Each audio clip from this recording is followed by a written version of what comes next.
Bonjour and salamadeo from the Big Red Island of Madagascar.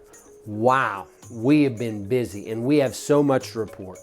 Along with our normal weekly duties over the last 2 months, we have hosted 2 different teams from the United States who came to help us with some different outreaches. We did 2 different weeks of English Bible class for both kids and youth.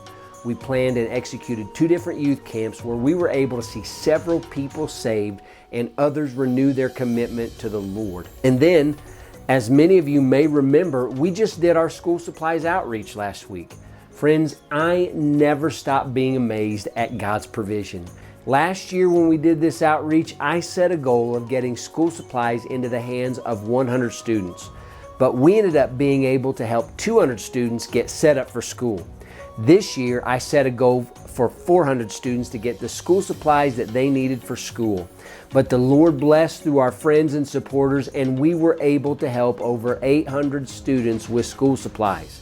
And not only did 800 students receive school supplies, but again, the Lord worked through so many of you that we were also able to adopt a school, and now 45 teachers will also receive the school supplies they need and would have had to go out and purchase out of their own small salaries.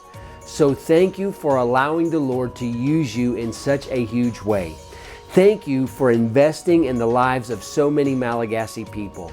Now, before I get into how you can be praying for us, I just want to say one more thing that absolutely made my heart happy during this super busy time. Throughout all these outreaches and camps, we had several of our high school and university students who were reached at the first church plant in Buchadaba come over and help us with the outreach at this new church plant. We also had a lot of our kids from the international youth that Val and I get to lead come and serve and help us with these outreaches as well. Val and I loved watching them mature and seeing what God is doing with them. Now, as we continue to move forward, here is how you can be praying for us. First of all, almost every week since July, we have set new attendance highs at church on Sunday mornings. A few weeks ago, we had just under 500 people at the church and some were standing outside. Because of this, our team has decided that it is time to go to 2 services on Sunday mornings. It is our hope and prayer that this second service will not just free up space so we're not so crowded, but that it will also free up space so we can continue to grow. Please pray with us during this transition. The second area that you can be praying with us is about our youth ministry. We've been seeing up to 80 students every Sunday in youth. And like I said, several of those students were saved at camp this year. They are excited and thirsty for the teaching of the Word of God. So they want to have another youth service during the week.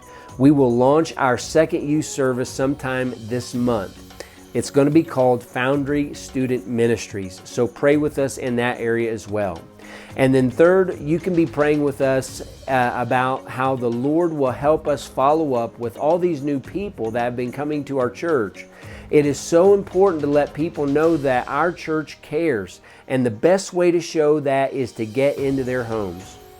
Now, I know this has been a little long, but I just want to say thank you to all of you for making it possible for us to be here in Madagascar, for us to be able to do what God has called us to do.